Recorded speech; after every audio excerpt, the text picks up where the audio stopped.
निलंग्यातल्या निवडणुकीच्या अनुषंगाने हा आता आपला प्रचाराचा तसा शेवटचा टप्पा आहे। गेले महिनाभर या शहराच्या विकासाच्या प्रश्नावर या शहरामध्ये गेल्या अनेक वर्षापासून जी शहराची नागरिकांची सोय झाली पाहिजे होती ती कशी गैरसोयीमध्ये बदल झाल्यात आपल्या सगळ्याच्या डोळ्यासमोर आहे। निलंग्याच्या कुठल्याही गल्ली बोळात जर आपण फिरलो तर जी एक अपेक्षा होती नागरिकांच्या मनामध्ये की ज्यांच्या कुणाकडे सत्ता असेल त्यांनी आमची सोय सुविधाचा विचार ज्यादा केला पाहिजे होता, ना काही कुठल्या कॉन्ट्रॅक्टरचे खिचे भरण्याचा। गेली अनेक वर्ष निलंग्याची धुरा कुणाच्या हातामध्ये कुणाच्या विचाराला चालते आपल्याला माहिती आहे। कुठेतरी आता निलंगेकर जनतेने ठरवलेलं आहे की ह्या वेळेस काँग्रेस पक्ष हा सक्षम पर्याय म्हणून आपल्या समोर उभा आहे। काँग्रेस पक्षाची ताकद आज प्रत्येक गल्ली बोळामध्ये आपल्याला दिसून आहे। काँग्रेस पक्षाचा कार्यकर्ता, काँग्रेसचा हात हा आम आदमी के साथ, प्रत्येक जण जो अडचणीत असेल त्याला धावून जाणारा मदतीला हात हा काँग्रेसचा हात, गोरगरीब कष्टकरी जनतेच्या हक्कासाठी लढणारा हात हा काँग्रेसचा हात, छत्रपती शिवरायांच्या विचाराला चालणारा हात हा काँग्रेसचा हात, अठरा जातींना बरोबर घेऊन त्यांना न्याय देणाऱ्यांचा हात हा काँग्रेसचा हात।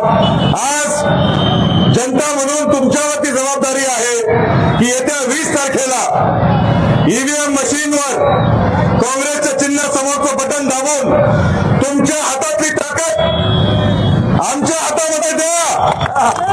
एकदा संधी द्या तुमची सेवा करण्याची। आमच्या नगराध्यक्षांचे उमेदवार, आमच्या नगरसेवकांचे उमेदवार प्रत्येक वॉर्डामध्ये भरघोस मतांनी कसे विजयी होतील याच्या मागे याच्यात भाजपचा हात आहे।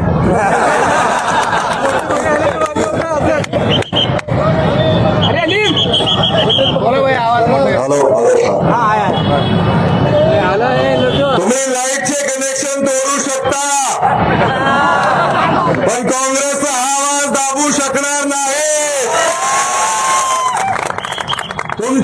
तुमची सत्ता दिल्लीपासून गल्लीपर्यंत असेल पण आता निलंग्यामध्ये काँग्रेस विजय झाल्याशिवाय थांबणार नाही। येत्या 20 तारखेला निलंगेच्या जनतेला माझी विनंती आहे की एकदा आमच्या सगळ्या नगरसेवकांना, नगराध्यक्षांना आपण संधी द्यावी। ज्या ज्या आपल्या अडचणी असतील हे शहर सुंदर, सुरक्षित, सुसंस्कृत केल्याशिवाय आम्ही थांबणार नाही। आज एवढ्या मोठ्या जनसंख्येला आपण इथं सगळे उपस्थित झालात। प्रत्येक गल्लीमध्ये, प्रत्येक वॉर्डामध्ये जनतेनं आम्हाला आशीर्वाद त्यांच्या हास्य चेहऱ्यामधून दिलेला आहे। फक्त आता कार्यकर्त्यांनी उद्याची किंवा 19ची रात्र वैराची असते, कुणीही गाफील राहू नका। मतदार केंद्रापर्यंत पोहोचण्यासाठी त्याला सुरक्षित वातावरण निर्माण करून द्या। मतदान केंद्रावर चांगल्या पद्धतीने मतदान करून घ्या। जनता आपल्या मागे आहे। आई तुळजाभवानीचा, छत्रपती शिवरायांचा आशीर्वाद आपल्या मागे आहे। त्यांनी दाखवलेल्या वाट्यावर आपल्याला चालायचंय आणि जनतेची सेवा आणि जनतेच्या अडचणी दूर करायच्यासाठी परत एकदा विनंती करतो, येत्या 20 तारखेला पंजा समोरच्या बटनला दाबून आम्हाला आशीर्वाद द्यावं। आमचे नगराध्यक्षाचे उमेदवार हमीद शेख यांना भाईंना विनंती निवडून द्यावं एवढं सांगतो थांबतो। जय